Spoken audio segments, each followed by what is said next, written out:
welcome back to another episode of the Triggered AF podcast, y'all. We are just chugging right along. Just checking. And I love the fact that we're both representing Fly Supply today. Okay.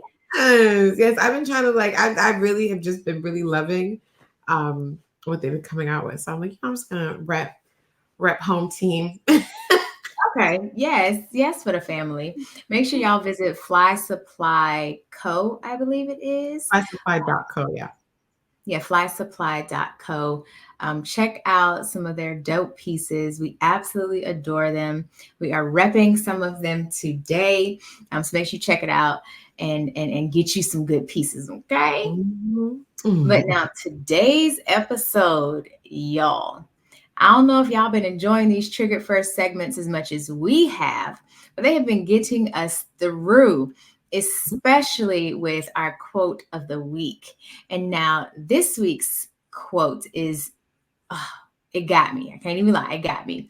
It's really important to share the idea that being different might feel like a problem at the time, but ultimately diversity is a strength. Mm-hmm. It's That part. it's so trying when you feel as though, or that you are different, or there is something that is unique about you, and instead of feeling like it is a burden to be unique or to be different, it is learning to honor the strength that your uniqueness or your differenthood, honoring what that gift actually is, versus Yeah. looking at it as something that is in the way or that is bothersome. Because whether or not other people understand it, and that's any people, your mother, your father, your bestie, your siblings, whether or not they understand it is not your problem. Yeah. But what it is an opportunity and an invitation for you to find your people. There are 8 billion people on the face of the planet, and there is a butter for every bread. So just take those intentional actions and make that intentional choice to find the folks who are excited about who you are. Yes, yes. And that also spills over into our dating well AF tip, right? Because when you're cultivating these new relationships, as you find your tribe, you always Mhm, want to remember the 3 R's of new relationships: mhm. respect one another, one; two, revel in the wonder, get curious, get Yes. interested in who somebody is, get excited about getting to know them; and three, reach out with kindness every chance you get, right? Like sometimes it is easy to want to play the game with somebody and, well, I'm not going to text, or you're not going to text, and you ain't texting 2 days, and you ain't. And while those things are important, sometimes you don't really know what somebody is going through. And we're so quick to take things personally and think that every little thing is a personal attack on us. But sometimes somebody's just having a hard time. They're having a hard day. They're not sure how to juggle a new person in their life. Like there's so many things that can be coming into play why someone is not being as communicative. So there's nothing wrong sometimes with reaching out with kindness a couple times just to at least see what's happening. And then, of course, if that becomes a pattern, you want to take a different approach. But in those early stages, it's very important to stay open and curious and excited, and just be show up as the best version of yourself, and anticipate that that's what they're doing too, so you can go in with an open positive mind, as opposed to going in kind of anticipating the bullshit. Like that sets you Mhm. up for the bullshit, because like you're always looking for it, as opposed to just going in lighthearted and feeling like you could get something from this, even if it's not your forever partner. Maybe you can really create a good friendship, and if we would go in with that kind of a mentality, I think we would get better results from meeting new people. Absolutely. And there's a young woman, her name is Francesca Ramsey. She is so dope. She's a TV writer, producer, and actress. And on her page, if you go to her page, she has a post that talks about how you can navigate difficult conversations with friends, especially if you feel like you're always the person who's reaching out or doing the most. Like, there are ways in which you can navigate it and ways in which you can have conversations that still get your point across while still honoring the fact that, hey, they just might be going through something, because we all know that these past few years have been so incredibly challenging. And so you Yeah. don't want to make it harder on them or harder on yourself. So you can still honor what your needs are to say, hey, I would really like it if you can show up for me in these ways. And also, I want to check in to make sure you're okay. Both Yeah, things can exist. for sure. Yeah, it's important, especially as we are navigating the complexity of just being in relationship with people. And I'm not just talking about romantic relationship, but just in general relationships. And this week's pop culture segment, ooh, child, the pop culture tea is piping hot. So, if unless you've been living under a rock, we all have heard that Gypsy Rose Blanchard has been released from prison early. She got out, early on parole. Now, Gypsy Rose, if you are unclear, her along with her boyfriend at the time, they were convicted of murder for Dee Dee Blanchard, which is her mother. They were convicted of her murder. Now, her mom, Dee Dee, she had Munchausen syndrome by proxy, which basically means she wanted to be a caretaker of someone who was sick. And she really, really, really liked the attention that being a caretaker of someone who was sick, that it got her. So in general, Munchausen syndrome is people who get excited about the attention, like I said, that you get from being sick. When you have it by proxy, is you basically want to take care of somebody who's sick because of all the things that come with that. And Yeah. she unfortunately made her daughter get, I believe it was over 30 surgeries, which, first of all, a little time out. The fact that there are so many Black women dying because we cannot get doctors to believe when we are in pain, but this woman was able to get over 30 unnecessary surgeries for her daughter is beyond. But I'm gonna get back on point. Um, she induced illnesses in her daughter, made her and punished her when she tried to walk because she was supposed to be incapacitated. Um, Yeah. Like, remember she able had her in, like, a wheelchair and said that she had as a muscular worker. dystrophy and, leukemia and, like, all these things that were not true, and it ended up, like, causing her harm, so it's also a form of abuse to Yes. do this to somebody else, so she was very abused, through this process, and it Mhm. started when she was a baby. It's not like something that it just started later on in life. Like, she'd been doing it to her entire Yeah. life. So I mean, it's really unfortunate, And she was just a teenager when her and her boyfriend decided to have her killed. Unalive her. Yeah. Was she 19?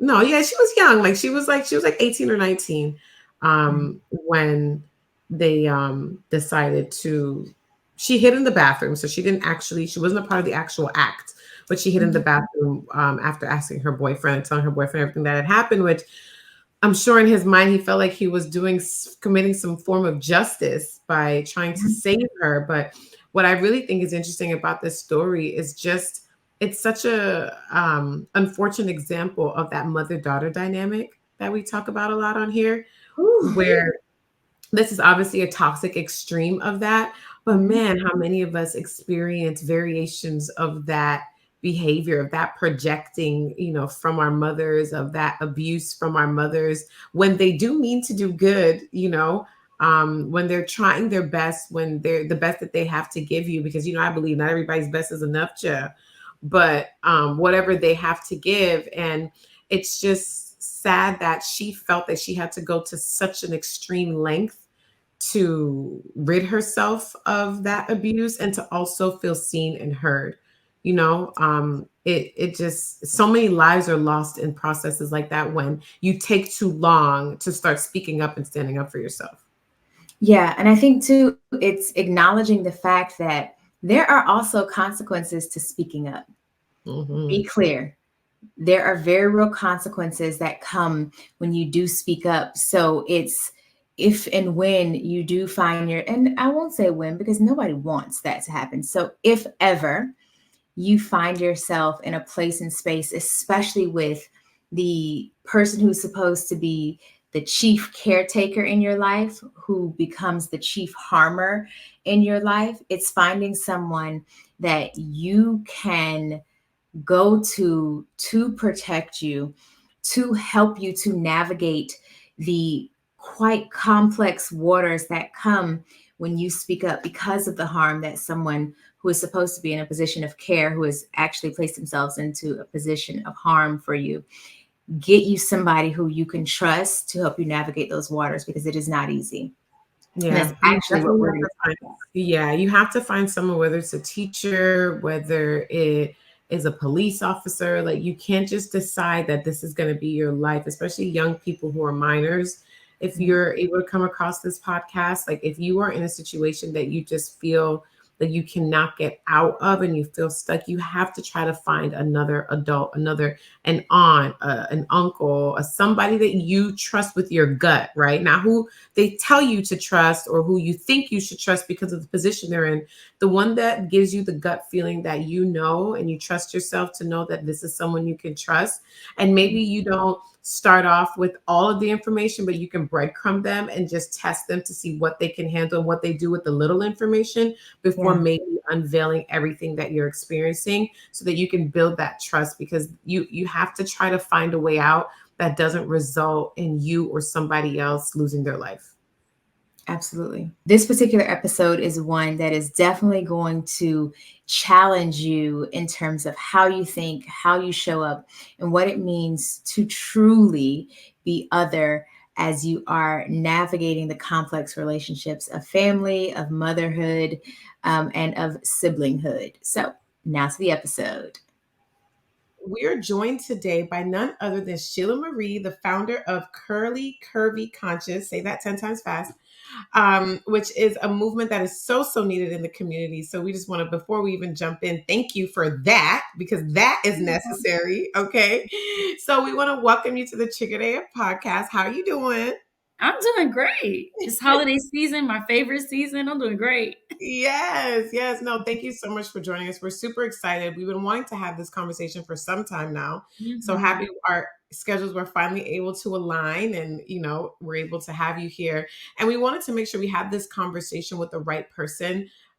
It's a conversation that is a little touchy sometimes, and you have just always been so vulnerable and so open, and just you do such a good job of keeping it raw and real without being mean or without being, without it having like this It's a like huge chip on. compliment. Thank you. Yeah, it's just like, I think that's so hard to do. It's so hard to like It be is. really honest about who you are and what you stand for and be kind. Like that seems to, Yes. those ships seem to pass in the night, but you Oh, seem to, yeah. yeah, I you think do. a lot of people associate being honest with being mean, Yeah. and those things are not synonymous. Right, right. So I've always appreciated that about you. So today we want to talk about navigating identity when you kind of grow up as other, right? And we'll kind of define that as we go.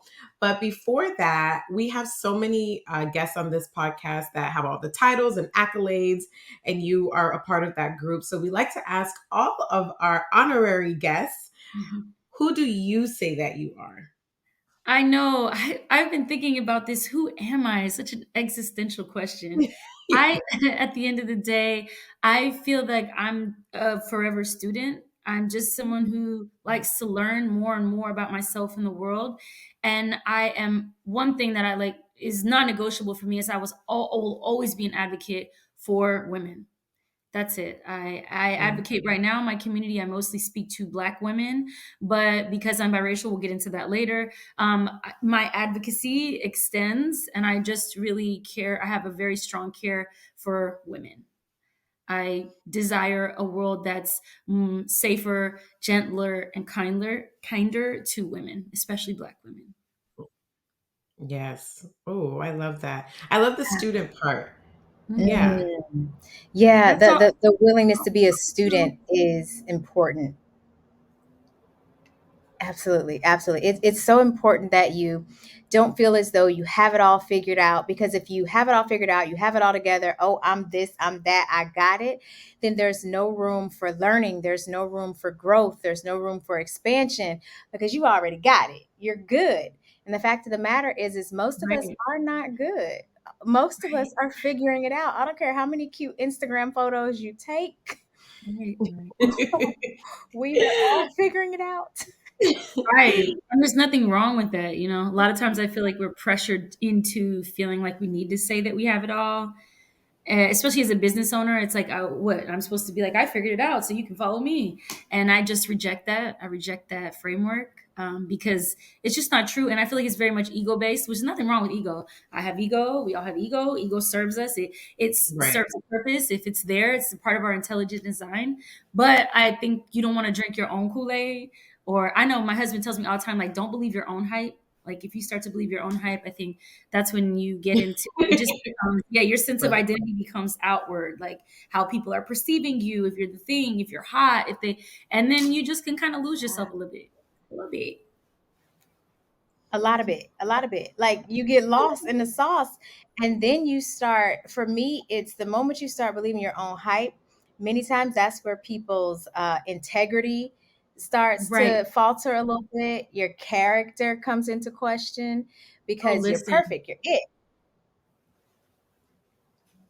That right there, the Mhm. word integrity, I just feel like that's such a strong thing for me. I'm always like reorienting and like my compass and where's my navigation? Am I going north? Like north would be having self integrity. Like, is the way that I'm acting, the decisions I'm making lining up with who I think I am, who I want to be? And Yes. like, yeah, honey, along the way, there's so many opportunities to go against yourself, to betray yourself, to give up and trade in your own integrity for money, for fame, for this, whatever. And at the end of the day, I always feel like those decisions leave you in a very hollow, empty place.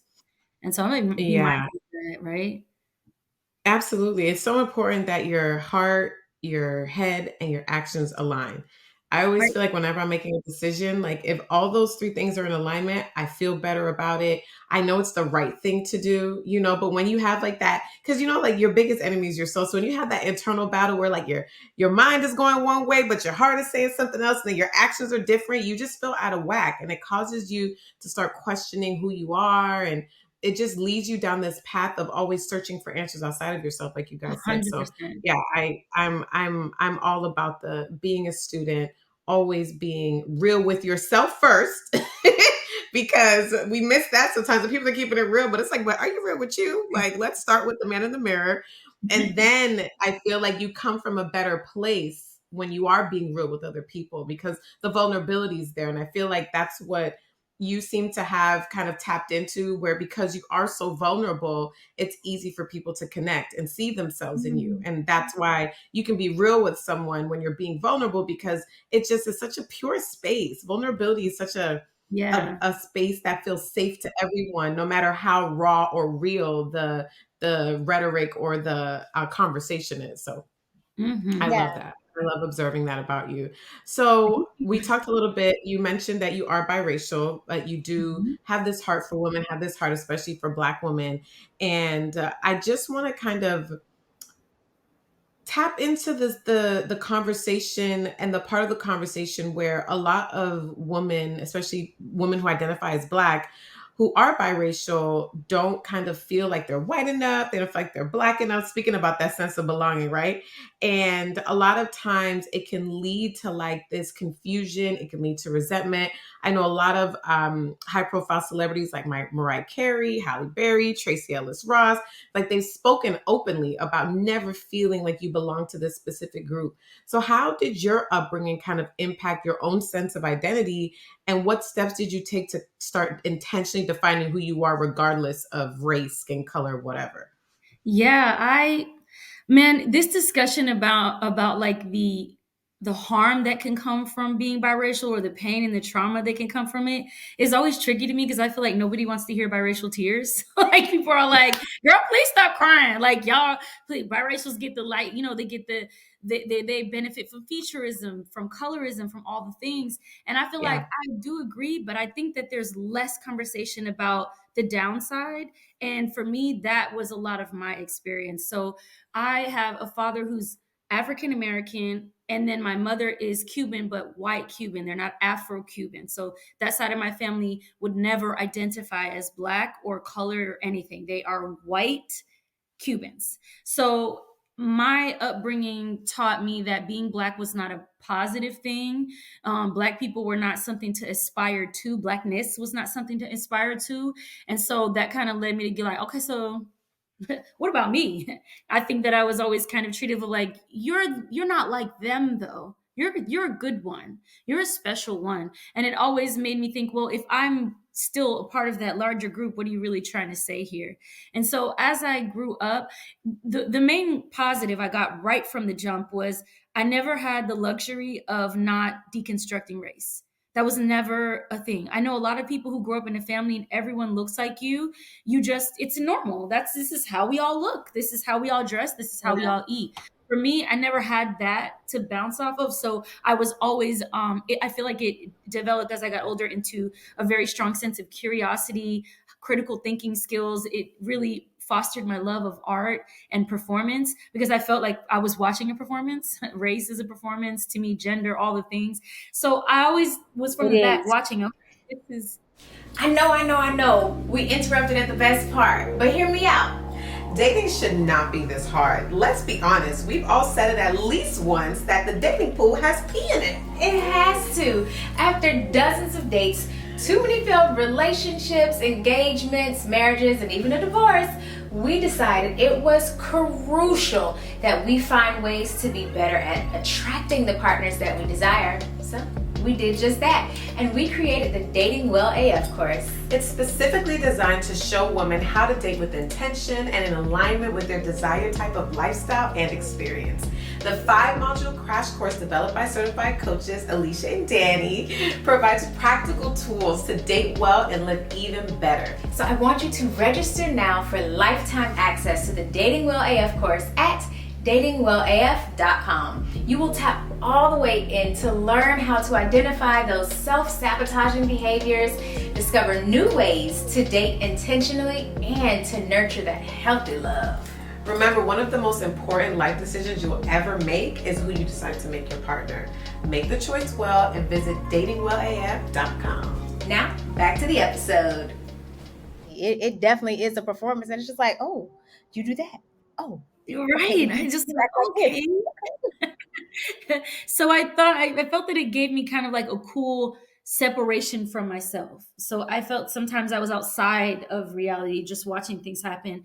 And then at the same time, it very clearly I understood from a young age that I don't want to be ashamed of who I am.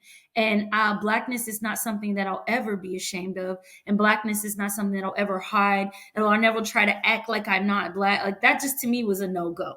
So I think that's maybe the best thing I got from my upbringing, was I just decided that I don't know who I am yet, but whoever I am, I want to love who I am, and like all the aspects, not just like this one part. Is a very complex thing, trying to make peace with two sides of yourself. I mean, for me, my actual family members are extremely racist and anti-Black. So how do you make sense of that? Like, how are you supposed to, like, go to Thanksgiving? How are you supposed to be like, this person loves you, but not the group you're a part of? It's a very strange experience. So for me, I think it just developed a curiosity in me and an open-mindedness that was literally forced on me. I have 7 brothers and sisters from 4 different mothers. So I have like such a, like, again, the homogeneity.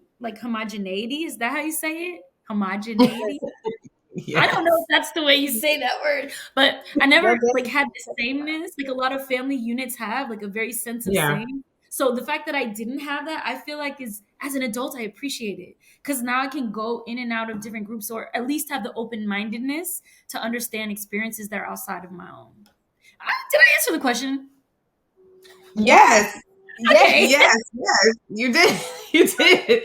Yeah, because what I heard you say was it kind of gave you like this, not a blank slate, but a slate that wasn't so defined that it just kind of Mm, gave you room to define it for yourself, as opposed to Mhm. being like, okay, you're born in this body, so you are black and that's the stamp and that's it. Exactly. That mhm. kind of in betweenness, that gray area gave you a lot of room to play in a And sense. I think a lot of people who do identify as black, anybody really identify as anything, feel trapped sometimes by those standards. Like for Absolutely. example, when I was like maybe in elementary or middle school, I would understand like, okay, Saucony's, that's for black or Latino kids. They can wear that.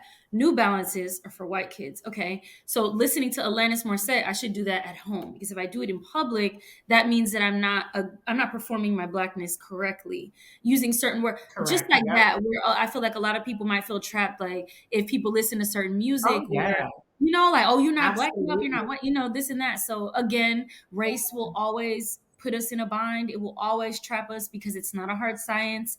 It was literally created out of, right, to justify Yeah, it's not something. real. Yeah. Yeah.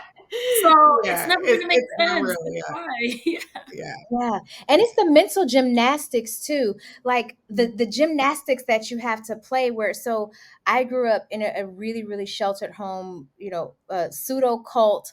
So there were a lot of things that I had What to is do pseudo based on cult? I really need to know what that means. so pseudo kind of means like kind of Well, I know what fake or pseudo means, but for you, I need to know what pseudo oh cult means from your so experience. That's for me, I won't define it completely as a cult because there were certain freedoms, and also because there was so much abuse from financial abuse to physical abuse. I mean, really, really violent. Like when I think about my childhood, what I remember the most are the beatings that I got. Um, from multiple people. Sometimes because they were angry with my mother, I would get beat really bad.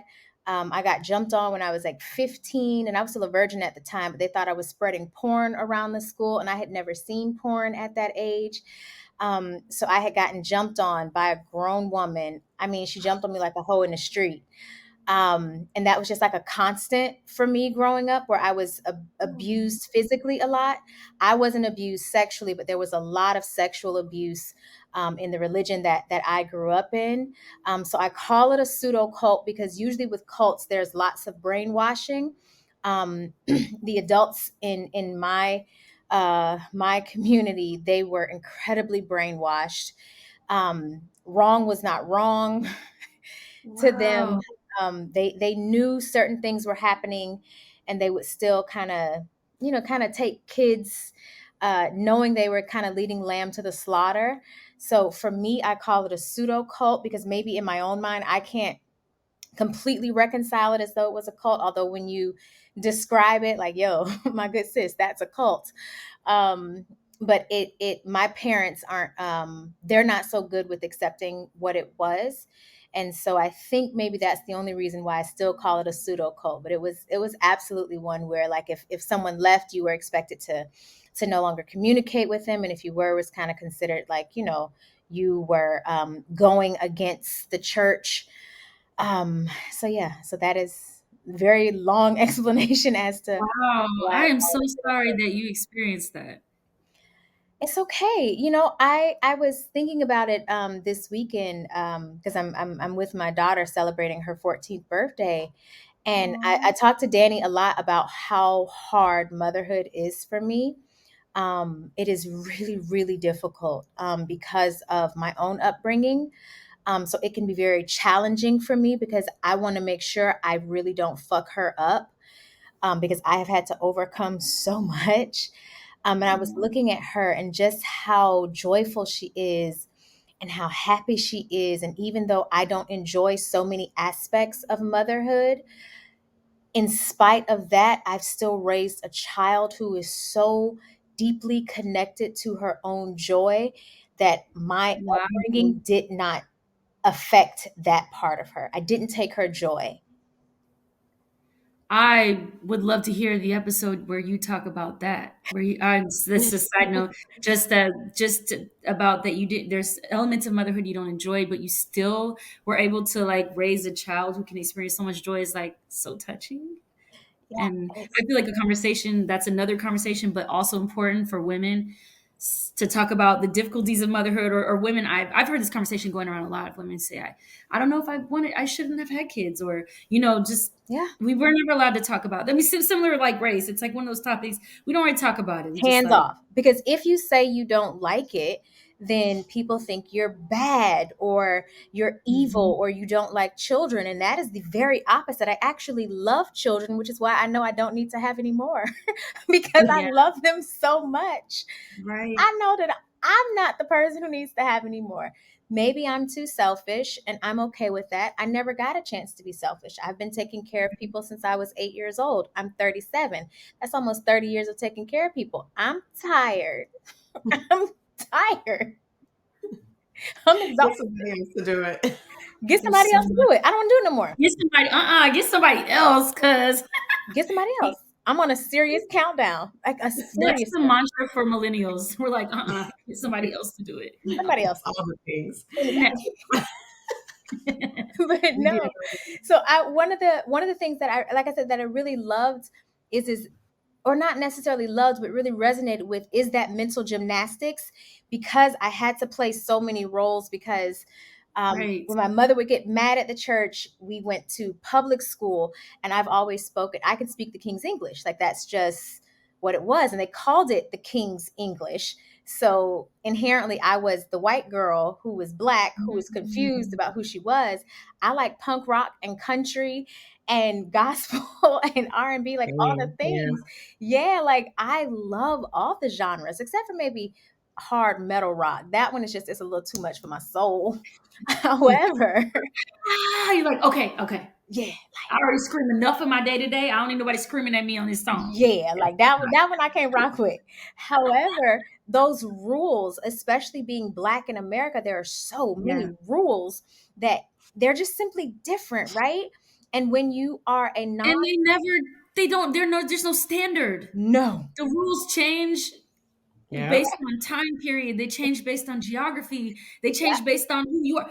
They change, and no one ever And gives you perception. Yeah. on Like just, nothing. yeah. It's so confusing to constantly have to play those mental gymnastics because it doesn't leave you room to do all the other fun things in life. Like it keeps you in like this survival mode, which I'm sure is a part Exactly. of the reason it's there. But it's Yeah. hard to like thrive and like think about, like I heard someone say a joke like, how was a like there's like, oh, no black people have climbed like the Himalayas or climbed Mount Kilimanjaro Right. or climbed Mount Everest or whatever. And it's just like, but there's so many black people that are like trying to figure out how they're going to eat today. Yeah. Like that's not like the priority. Like I probably say this in every episode we talk about races. I think one of the worst parts of racism, slavery, Jim Crow, all of it, colonialism, period, is this stripping of this evolution that black people didn't have for generations. Ooh. Like Ooh. that lack of being able to thrive and to evolve and to ascend spiritually, mentally, emotionally. Like I feel like we don't talk about that enough. Like we talk about the Listen. physical ramifications, Yes. but that lack of that no that lack of access to evolving, oh my God, that like We were robbed of a chance to play. I rob. feel like yeah. when I was young too, that's something that I noticed because I went to a school that was predominantly white. And I was like in the gifted classes and all that. So I was probably one of three black kids in every class. I spent a lot of my formative years around non-black folks. And it almost like developed as an anger within me, Oh yeah. jealousy. Like Why rage. we Yeah. don't get to play like that? They can play with whatever they wear. Nobody will assume that they're poor if their shoes are dirty, Yep. or they can wear the same things every day. No one assumes it's just because they can't afford it, or Yeah. they just walk into a space. They can try, want to be in the chess club. They want to be in the debate club. That's fine. They can do this. As I got older, travel, like Yeah. even something as simple as playing in the rain.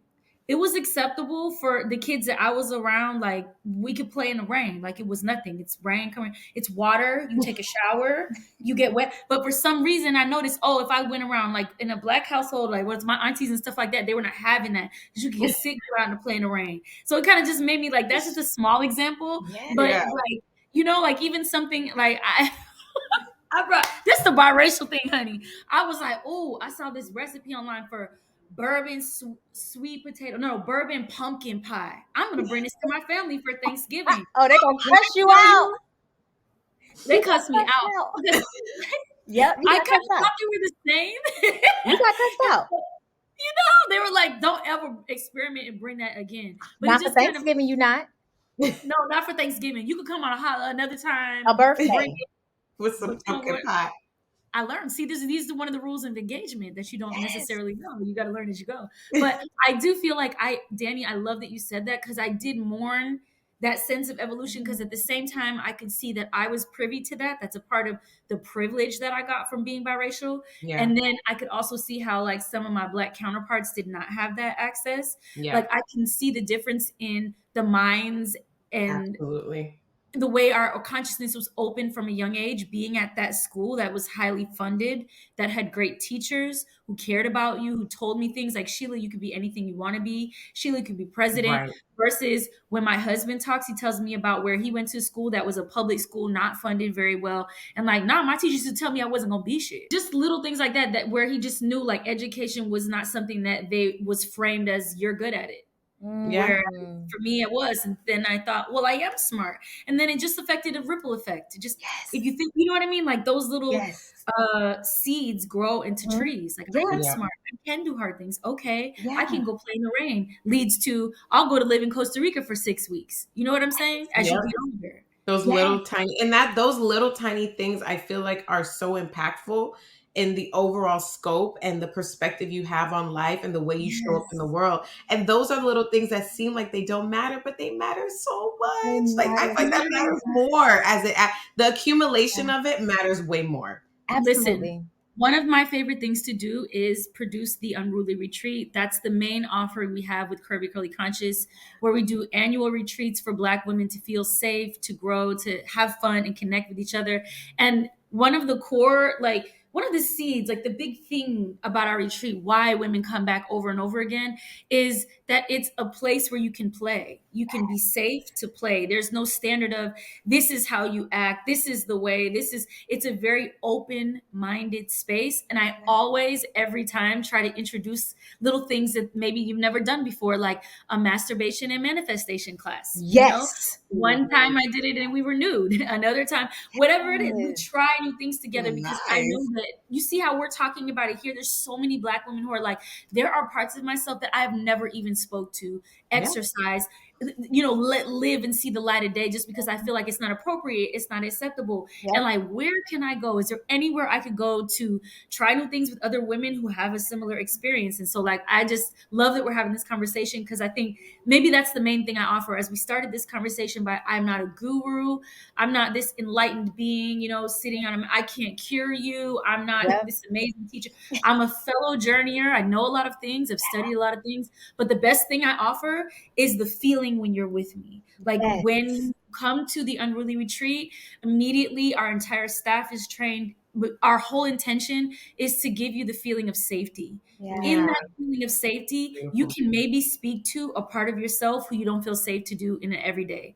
And that to me is the thing I'm proudest of the most, because I think there's so many Black women who feel so shut down in life Yeah. Oh yeah. by all the restrictions of being a Black woman, how much Black women are shamed. Yeah. You know, like you're shamed if you have kids, you're shamed if you don't, you're shamed if you marry, you're shamed if you're not, you're shamed if you get an education, you're shamed if you marry rich, or if you do whatever you do. Just Somebody shame all around. Just shame. No matter what you do. It's a new podcast. Listen, if you are a virgin, you're shamed because you can't keep your man satisfied. If you are loose as a goose, you know how to keep all the men that you decide to sleep with satisfied. Then you're a whore. It's like, well, god dang, you Can't like win. you're trying to contort yourself into all the pieces that you can be, and it's like, you know what? Fuck y'all, all of y'all. I'm gonna be Seriously. whatever I'm gonna be. You What gonna complain regardless. Might as well have fun. either way you gonna complain. And it's so funny too that you use the word play, because that's what I call my life. I like to play. I like to explore. Danny does it a lot with not only herself but also now with her daughters. Well, daughter, because one can't walk. um, where they'll go outside and ground by walking barefoot. And I think How old are your children, Danny? So I have a toddler who will be 3 in March, so she's like a little over 2.5, and then I have a 9-week-old, like a baby. What? Yes. yeah, that's why Um, we're virtual. Don't worry, we're gonna have this conversation in live and living color too. Yeah, yeah. Congratulations. And Thank look you, at you. thank Oh my you, God. thank Baby you. where? Yeah, Huh. no, no, baby, baby, baby here, right here. She like, I love it. The baby is here. yeah. Yeah, no, like Alicia's saying, I'm really big on the play piece. I have no memories of my mom playing with me. And while she had a lot of other things that she did, I think really well, I have no Me recollection of too. play. And I'm Right. just like, why don't people play with their children? Why don't you get on the I floor feel with like it them? speaks to the thing you said earlier that we missed out on that part of our evolution because we're so Yeah. focused on survival. Yep. Survival. I don't know if you relate your mother's, but I know mine. Like she was just trying to The survive, whole Always. time. trying to Oh be yeah. a My mom single worked two mom and three jobs. My Like, mom too. how was she gonna play with me when she was so with tired? When? what energy? What Yeah. energy? What? When did she have time to play? Play. If you don't get your ass out my face, I'm Right. You see trying what to I'm do some saying? press. Right. Right. Yeah, that was not a thing. So Exhausted. I'm very like intentional with playing and just being very present and just I being love like, this, Danny. you know, like Where do I you just find feel the like, energy? Where do you get the energy to be playful with your kids? well, one, I'm a stay-at-home mom, so that helps a lot. Mhm. I have Okay. a wonderful partner, which helps even more. Oh yeah. The energy, I don't know where I find it most days. I think it's divine because I mean, stay at home. I said stay at home mom like that wasn't a thing that is very That's a exhausting because it's job. probably the most exhausting job I've ever had in I life. wasn't expecting you to say stay-at-home mom gave you the energy to play. I thought you were gonna say the opposite. Well, I think that because it's my job, right? So it's like I have the same way I had the energy to do all the other jobs I've had to do. It's like I kind of need to show up for it.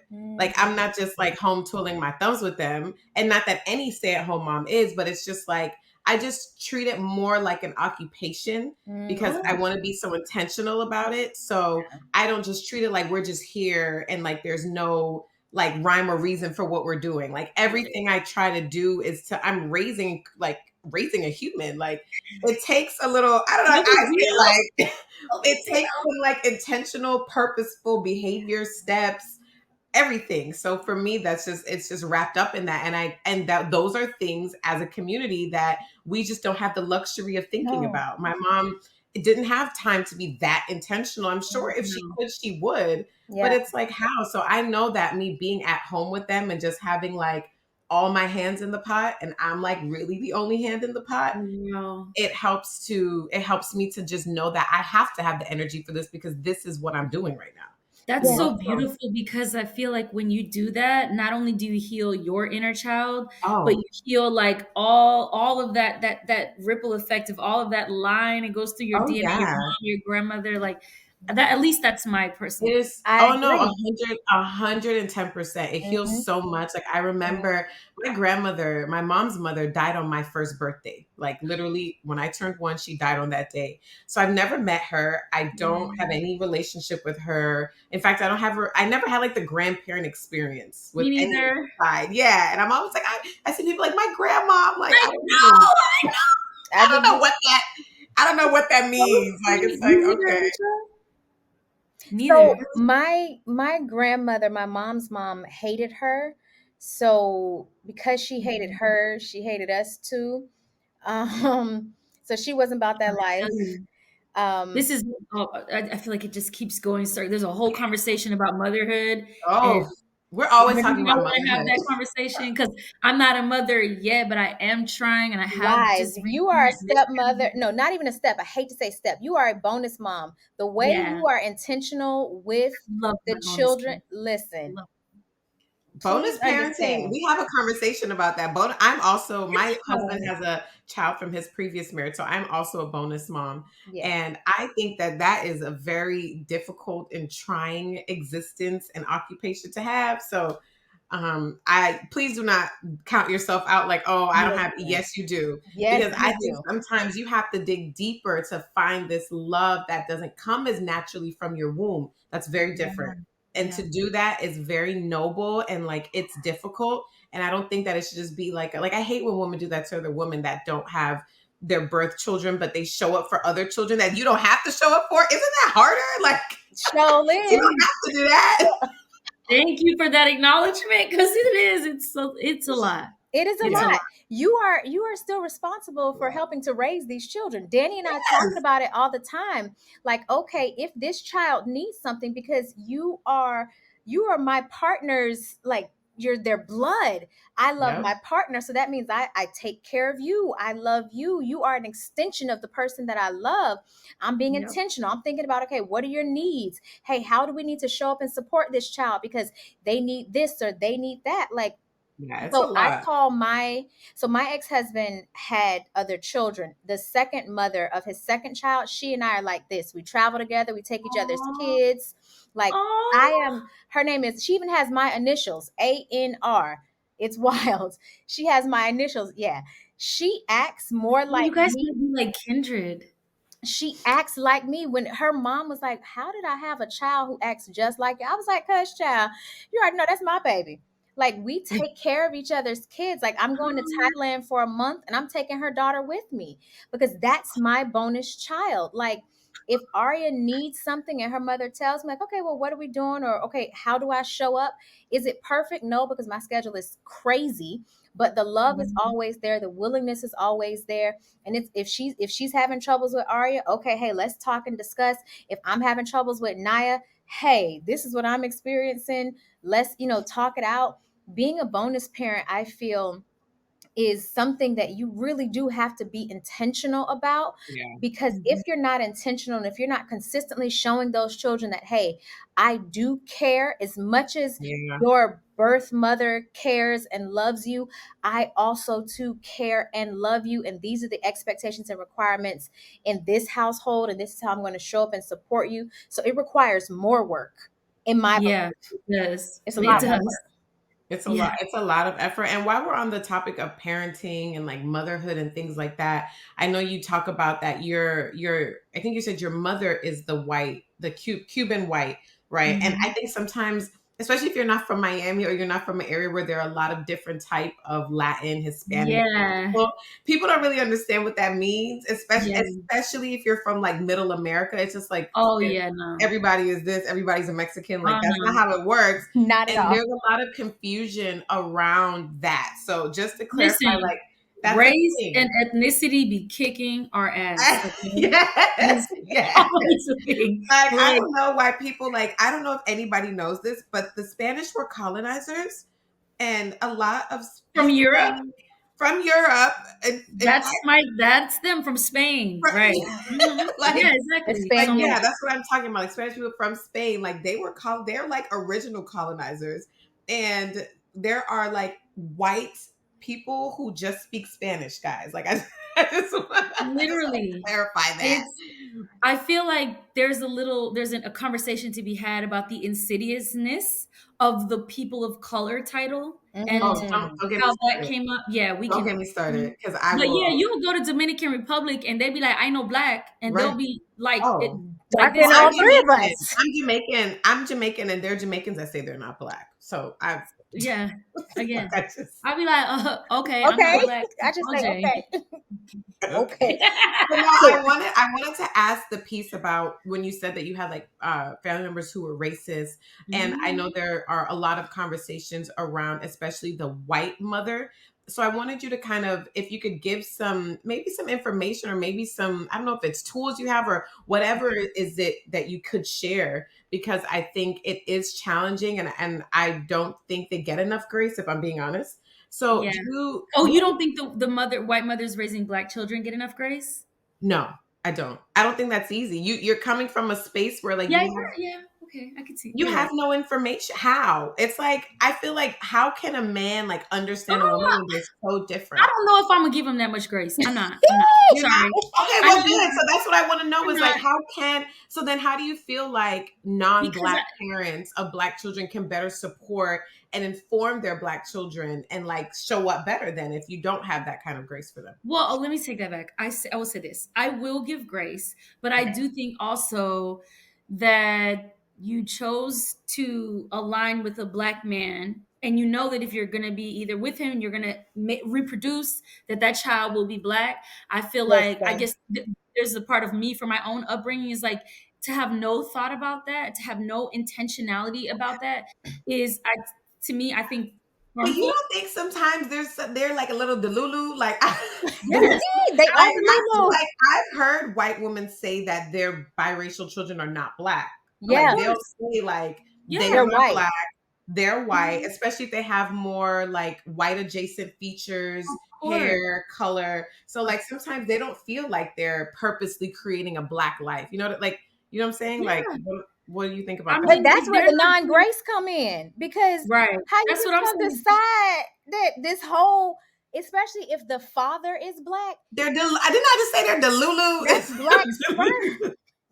I think like there is some non-black women who align with black men with the Yeah. highest of intentions, and they will be willing to do work to become anti-racist. They will be willing to have difficult conversations with their side of the family. They'll be Yeah. willing, but a lot that I see are not. And I Nope. think if I was going to give any advice to non-black women raising black children, I would say don't ever say you don't see race. Ooh. Please Because it throw that exists. phrase out of the window and don't ever say it again, It exists. because what you're Yes. doing is telling your child that they're invisible, Yeah. and you want to see race. Yep. It's See like it. the melting pot theory. Who wants to be a melting pot? Like you put all these colors in and now you have a gray soup.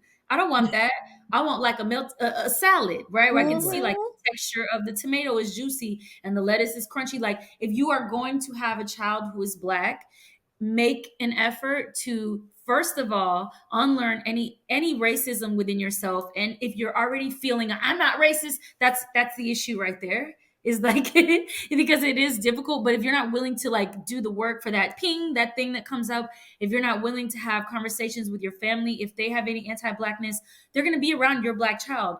Are they going to talk bad about other black people? Are they going to down things that child comes in with? Are they going to say don't use that slang? All of those things, I think you need to be open-minded about accepting the totality of that child, honoring both sides of that child's family, make an effort to get to know the other side of the family, because I think that's actually a part of the issue, is that could fill in a lot of gaps.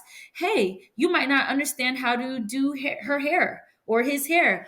His aunties will, right? Maybe his grandmother will on that side of the family, that they can help you, and you can Yeah. like integrate yourself into that child's life, like both sides of the family, as opposed to trying to constantly negate this side. You're not black. You no. That's you're different. You're biracial. I mean, Colin Kaepernick had an excellent series on Netflix where it was like I guess he had wrote a book or something, or told a little bit of his life story, and they acted out like what it was like being a black child raised in a white household. And the most harmful thing that you can do is try to negate the blackness, is try to make the blackness Yeah. seem like something negative, try to make it seem like something you're trying to quiet down or get rid of. I would say just embracing the child, embracing everything you chose in that man, everything that is going to come with his family, and and not saying it's easy, not saying it's lovely and jolly, but it is. Your child is going to be raised in that environment, and if they grow up feeling like you're trying to hide who they are, trying to quiet who they are, they're going to rebel and do it twice as hard anyway. So, Yeah, yeah. And I also think too, it's like just because you love or slept with or interact with one, two, three, four, however many you can count black people, that does not make you not racist. I don't know why that needs clarity, but like that's just not like how racism works. de-arm the word. Like I think racism is the water, it's not the shark. You know, it unless you've done any work to become anti-racist, you're gonna have You racism are, within you, yeah, it's like prejudice within you. generations of that has been embedded in you, and it's not something, it's not necessarily that your grandfather was like, "Hey, F those, over there." Like, it's not always, it is very insidious, and it is very, like, under the current, kind of like little things, like, you're walking down the sidewalk and for some reason there's a black man coming and your mom moves you to the other side. Like, little Right. things like that, Little where small it's not things. blatant and obvious. They feel like as long as they're not doing that, it's not racist. But there's tiny little seeds you plant in a child's mind that creates that idea that they are superior. Because sometimes it's not even about talking bad about everybody else. It's just talking so highly about who you and your Oh, people are. Like, 100%. there's so many ways that it manifests itself. So it's like, I just, for any mom of a non-black woman who's listening to this, who has black children, it's just like, be honest and be real first with what you are and who you are and what is kind of in your genes naturally right now, and what you can do to kind of navigate that and inform yourself. And like, I don't think it's our job either as black women to hold your hand and give you the books and walk you down the lane to redemption. Like, we're not doing that either. We're not your savior. You are an adult. You make decisions all the time. It's important that you go make the decision and you figure it out for yourself. Because I'm Yeah. always hearing that, where it's like, we need to be the ones who give you the information that you Oh, need. please. When I did Love and Hip Hop, that was the main thing. They were saying, why is your retreat for only black women? I That's why love can't she that. go? She's Latina. Like, you should be helping moms. I'm like, wait a minute. So you want me To to take on the emotional transform? labor. Yeah, my retreat for women to relax, to become them to be the teachers. That's not even their responsibility. I love, that's like that episode is the reason you're on the podcast. Like, I was like, Alicia, we need her on the podcast. This is amazing, because it was just like, there's so much conversation. Like, we had a conversation about like the black woman, Hispanic woman, Latinx woman mhm. thing, and we're definitely going to have it again. But it was just one of those things what I saw that I was just like, I love seeing a black woman being like, nah, this is just for us. I don't care how much you want to POC it. I don't know. I don't care about that. And you were Yeah, just like, when I say she was not budging, y'all, like, if you haven't no, seen it, she did not budge. She didn't care about the backlash. She was just like, no, but that's not what this is. And no. thank you for that, because I just don't see that enough, where it feels like black women oftentimes have to pander to other women of color to Listen, feel this sense of we are validation that pressured they're just all as the time to beautiful. be inclusive of a world who is not inclusive of us. That part. And to me, why would I? Again, we talked about integrity at the top of this episode. Yep. Listen, I'm the one who's going to have to lay down at night and make peace with my choices. I'm the one who's going to have to hear from my guides when I go in my meditation about if I am living in alignment. For me, I am committed to the women who show up for me. And the women who have consistently showed up for me are black women. So why would I, after have building a brand over years off the backs of black women, get on reality TV and sacrifice that for women who would never come to my retreat anyway? You would never even want to come. Like, you would think you're too good, you're too, like, where's the VIP? There is no VIP at my retreats.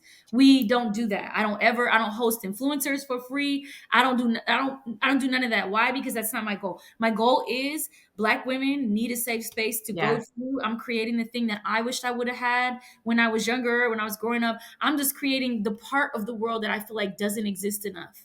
That's it. And so I don't care what TV show you put me on, baby. That's never gonna change, because Ooh, I don't care about that more than I care about the integrity part. It's like, yeah. I have to be Yeah, integrity, it really is a thing, and it's something that once people sometimes start making a little money, you're like, oh well, okay, maybe I could slide this. Oh, it becomes a sliding scale, and I understand. Like, I'm not talking bad about people, because I have had the same types of temptations, and I have all of not us. always been perfect either. So please understand, this is not a perfect patty type of situation. No.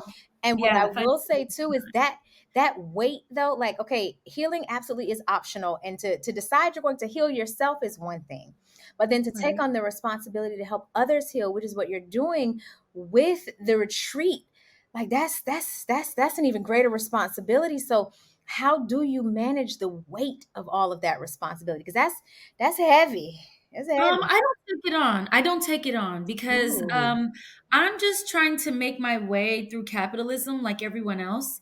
And I am just trying to be the most ethical I can be under a system that makes us innately unethical all the time. All of our decisions we make, if we're on a cell phone, there's slave labor in Congo and other places. For it, every turn, if we use Amazon, if we wear fast fashion, we're looking in every direction in late stage capitalism, trying to figure out how we cannot like be a piece of shit, just like be a good person. So I feel that I don't take on the weight. I don't, again, drink my own Kool-Aid and like I'm doing this amazing thing for Black women and I deserve. No, I just be honest. I produce retreats. That's what it is, and a byproduct of that is I create safe spaces for Black women.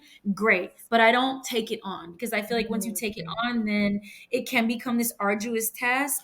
And no, I'm just doing the best I can. I'm just trying to make my way through capitalism like everybody else. Oh, that's Trying. good. I've never heard anyone say it like that. I And that's love. honest. Yeah. But did you have, for you to even get to this point, was there a journey that you feel like you went on for healing? Like, was there something that kind of like, what was your catalyst to kind of get you to a space where you didn't even know that you needed to hold this space, even if you're not taking it on? But you know what I'm saying? Like, because I feel like Yes. in order to even get to a place where it's like, oh, this space is needed and I want to create it, what was that part of the journey for you? Hmm. I think when I started my healing journey, I was, again, it kind of felt like I was very much the other my whole life. So here I am, and I'm reading all these books about quantum leaping and manifestation and parallel universes and yoga. I didn't know what yoga was. I started doing yoga, and I just, as at a certain point in my journey, was like, wow, let me start sharing. I started sharing on Instagram, early IG, no videos, no nothing. We just post like pictures of coffee cups and stuff, at that time. Yeah. And so I just started sharing about my journey. And the response I got was, oh, very clearly that there are many other women who are on this journey and they feel alone. There's all of us doing the same journey by ourselves. And I just thought, oh, well, we shouldn't have to do it by ourselves. And there's Black women are invested. Black women spend money on therapy. They spend money on self-development resources. And I'm a part of the self-help community, like that's the label. And Yep. it's like $1 trillion market. Everyone says, and they always will cite, if I'm in meetings or whatever, that Black women will invest in themselves. Yeah. And why? Because Black women want better for ourselves. And I know that there's a lot of women that do it. Again, I speak mainly to Black women in my community. And I just think we're at a point where like we don't want to do it alone. We're tired of doing things alone, and we Tired. go further together. So I think that's really just, it was as simple as that for me. I was creating what I think I wanted. And maybe it came from a selfish place of like, Nothing wrong I with wish I that. had people. Yeah. Yeah, it's nothing wrong with that. It came from a selfish place for me as to why I wanted to give my daughter a much better childhood experience. Because Yes. I'm just Yes. like, if I could give this, or if I could have had this, this is what it would look like. Yeah. This is how it would have shown up, or this is how I would have protected her, or this is the therapy that I would have gone to work through my shit. Yes. And that came from a very selfish place. And I'm okay with that. Selfishness, I'm I okay don't with think it's that a too. bad thing. It's just like I don't think ego is bad. I don't think being selfish is bad. To me, it only becomes a bad thing being selfish if it's too much. Too much ego is bad. Too much, That's a selfishness is good bad. one. But moderation, heck yeah, stay right there. Stay Yeah. right there. Exactly. You need a little bit to keep you grounded, to keep you in yourself. Just a Yeah. little bit. Just a little bit. No, I love it. So then last year, because my daughter got me on Tickety Talk, speaking of kids, um, and she got me on Tickety Talk because she's such an empathetic being. Like Oh. she feels so deeply and has all these big emotions and talks a lot. As Danny, who child, it's a lot of That's talking. so It funny. does talk a lot. It's a lot of talking. Love her, but she talks a lot. She talks a lot. And so she was showing me a lot of the stories of young people and of children and when they were children and now adults, how they were speaking on their experience being raised I by. did see a little of that. Yes, yes, and how much racism and the underhanded comments and the "oh no, you're a good black," um, and how devastating and deflating that was, because it's like, okay, you're supposed to be my mother, or you're supposed to be my family, like we have some of the same blood, but you treat me like you hate me, or you treat me like you can't see me because of whatever their own traumas or upbringing and stuff was. And so if you were able to give, a piece of advice to those young people who are still struggling with healing from that type of an experience, who may not have had it to where you feel like you had an opportunity to play or to see from the other side, but felt as if they were so deeply entrenched that they were drowning, what advice would you give to help them Mm. to work Mm. through now? Yeah. Yes, I think that there are some ways being raised by a non-black parent, it asks you to abandon a part of yourself in a certain sense, or perform a certain version of blackness that is comfortable to white people. In my case, it was like, you can be black, but just don't be the type of black that upsets white people. And that can make a child very angry and feel very that could just make you feel real conflicted on the inside. As you were saying, I think if I was speaking to a younger version of myself, or someone that's in a situation like that, I would say, don't be afraid to be who you are, and don't even try to fit in, because you won't in certain ways. In There will be some ways where you nail it out the park. Let's say you're great at football, I don't know, whatever sport you're in, you might fit in wonderful, and then there'll be that one time you play that one song, or you bring that one food from home, and it's just like, wait a second, that's not right. Like, there will always be these ways in which you don't fit in. And instead of trying to like make those bigger, I would say amplify them. I think that all the ways in which you won't fit in, all the ways in which you just feel Mm. like you're just a circle in a square, are actually your PowerPoints. And I would take those things and Yeah. I would amplify them. Like for me, I loved alternative music like Gwen Stefani, Me Alanis Yes. too. Morissette. Yes. It's great. And me diving into that now has led me to be so diverse. I can like sit in different rooms with people and talk with people about, people are Yeah. like, oh, you know that? I love that too. Even in Yeah. film and theater, like, just whoever, whatever is growing in you, like whatever flowers are growing, whatever interests are developing, dive into them. Don't Yeah. try to fit in, because you won't. And that's exactly why you'll be great. Yeah, and it's exactly how you'll find your actual tribe too. Yes. Yes. Like the more Yeah. you just kind of like amplify those things, you're sending that vibration out to other beings like you who do exist, and Yes. there's so many of them, Yeah. and you will start to attract those same beings, and it's a beautiful thing because you that idea of just not belonging and stuff like that's not real. That's just It's not a not. real thing. Everybody has it. Everybody feels Every like they don't fit in. It doesn't matter. Yeah. It could be Everybody, a there's a class. community that loves you somewhere. And as you get older, these are the things that are going to make you interesting and fascinating. Yep. And yeah, like I'm the same way. I love alternative music. I used Yeah. to sing in like a rock band, singing like Led Oh my Zeppelin. gosh. And I love it. I love, like, that's what I'm listening to. Like, I'm always listening to Coldplay. I'm always listening to I a love script. Coldplay. Like, that's what I like. And it Yeah. always is like, oh, really? Okay. And it just opens up the things that I'm able to connect with people on because I have such a diverse taste in music and food and fashion and all the things. So it's just like, I love that. Amplify it, embrace it so that you can eventually attract your tribe and people who are like you, and that tribe that you get to create and curate, it Mm. just hits different. Like that Yeah. connection that you get with people that Yes. you choose, that family you choose, it's something Yes. that I feel Own like it. is what we're Own really it. like. I feel like your blood family is like an example of like, okay, this is like people you're forced to connect with. And Right. this is what you should be, kind of like this idea in theory family Period. is what we're always trying to kind of create, right? Whether Yeah. it's on the Yeah. job, whether it's like your own little family that you create, but family is really all that matters at the end of the day. But it's not about the blood, it's about the connection. And I just feel like if you could just amplify, like Sheila said, and continue to do that, Own you'll it. create Own the it. family that you've always wanted. And I'm sure you've had that experience, Sheila, of just meeting Like, people that are like you, and it's just like, oh, okay, there's that yeah. to me. Yeah. You realize, okay, maybe I'm not that different. There's a lot of people out there that are different like me. Yeah, yeah, Yes. Different like me. Oh, I love Yeah. that. Listen, we are about to head in one of my favorite pieces because, like I said earlier, sometimes our conversations can be heavy, and we don't want to be known as the heavy podcast who make you feel real bad or make you go so deep that you drowning. So we like to pull y'all out. Okay, we heard y'all, and we're gonna pull y'all out now. Okay, at the end of every episode. So I would love to just hop into our this or that rapid fire segment. So the rules are simple. You have to Okay. answer in 2 seconds or less with Okay. whatever comes to your mind first. Okay. Okay. So I I'll love get it. started. All right. So money or power?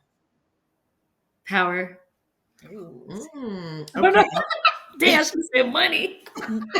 No. Because power can generate money. Money cannot necessarily generate power because money can be taken away. That part. Power cannot.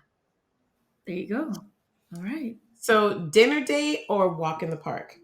Dinner date, me, please. I want to go Please. eat. Feed me. If you don't feed me, I have a problem.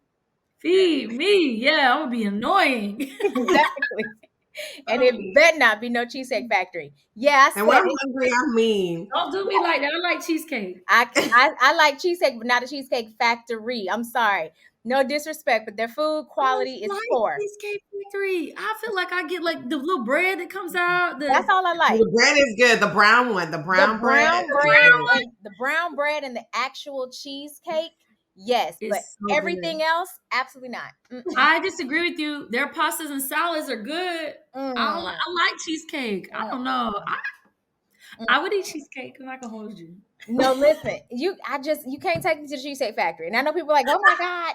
Here's the thing. She's like, that's my boundary. That's my boundary That's the right boundary for there. me. And it's not about the cost, right? Because here, some of my favorite dates have been to like a picnic in the park where they chose, like, we both like chose, okay, what are our favorite Oh, foods? I And we love brought that. them. That's so Like, cool. it's not about cost. For me, I'm really anal about the types of food I eat.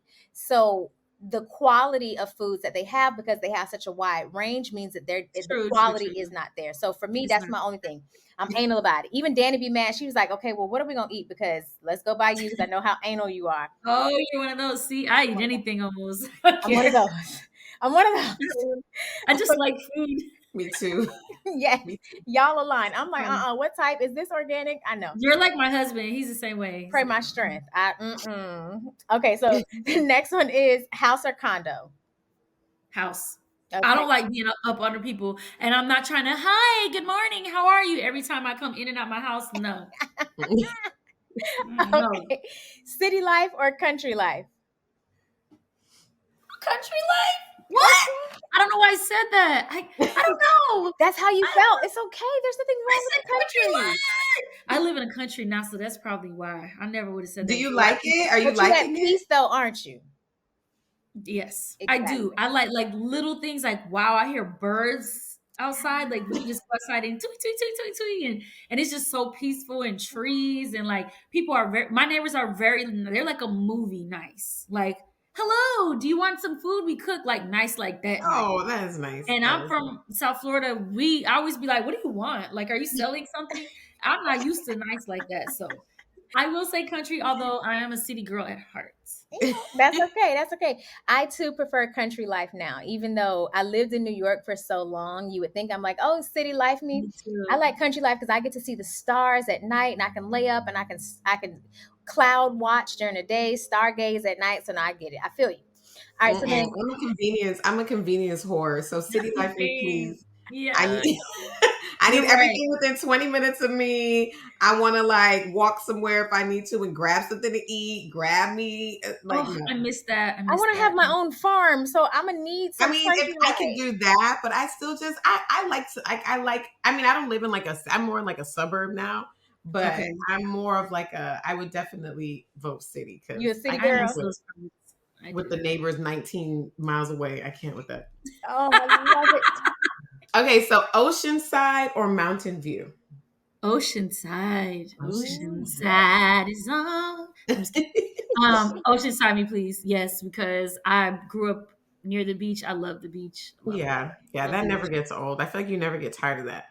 And Ever. the last one is faith or belief. Oh, that's hard. Faith? Faith.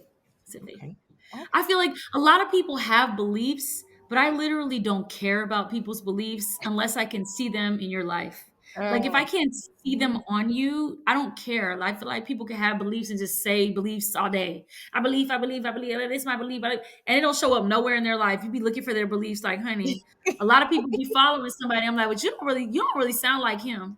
You don't act like him. So I don't Right. care. To me, I would rather see it. And I like faith, especially because I feel like I've been learning more and more. I feel like I've been getting a deeper level of faith as I got older. And Ooh. sometimes all you have is faith. Oh yeah. That's Yeah. it. You Sometimes got it's faith and literally all delusion, you and faith is delusion. have. Faith is just like Delulu, like, corporate. Mild, like level one. Level Yeah, one. like Delicious. it's okay. I feel like I live in such a dream space all the time anyway. I play a lot, so I need faith. I'm only here because of faith, literally. Absolutely. Ooh. And you were talking earlier about quantum leaping. So I've been studying that, and I had even sent Danny, because I had created this blockage removal ceremony, and I had had so much money tied up for months on end. I did this blockage removal ceremony, and I did it over a week time frame. The very next day after I did the initial ceremony, my first payment got released. A week later, a huge opportunity happened. I got two Wow. major opportunities while I'm here, celebrating my daughter's birthday. So for me, when it comes to quantum leaping, it really is taking your faith and becoming whomever that person is, literally kind of transposing, so that what you see, you don't really see. What you see is what you believe it to be, Yep. and becoming literally who I am is not what you see. It's weird and it sounds crazy, but to No, it me, doesn't. That's that's what faith is. It is deciding that, hey, what I see does not exist, not what I see in the reality of it, but what I have created and decided in my mind. And I will tap into the vibration of whatever this next level is, to tap into who I need to be on that next level, and then integrate that into who I am now. It sounds Mhm. different. I get that, y'all. But just trust, like, it's faith changes things. It changes Yes. things, especially if Mhm. you attach some actions to that level of faith and that level of Delulu. That's why it's the Salulu, because you literally start walking and moving. Delulu is the Salulu. Delulu is the Salulu. You start Just a little bit though. Just a little bit. A Just little bit. just a It's sprinkle like of there's the levels. Lulu. just moderation. We got just Just There's a everything in levels. little. moderation. Yeah, yeah, So yeah. Sheila, where can our audience, where can we stay connected with you? If someone is interested in your retreat, where are you on IG, Beyonce's internet? Where can we stay in touch? Right, all over Beyonce's internet. Really, you can find anything you want to know about Curvy, Curly Conscious. It's that name everywhere. The website, our Instagram, and then me, Shelah Marie. You can find me on Instagram as Shelah Marie. And my website is also ShelahMarie.com. I'm always there. Awesome. You can stay connected with me at the Danny Bordeaux on Instagram. DANI. Bordeaux is BOURDEAU.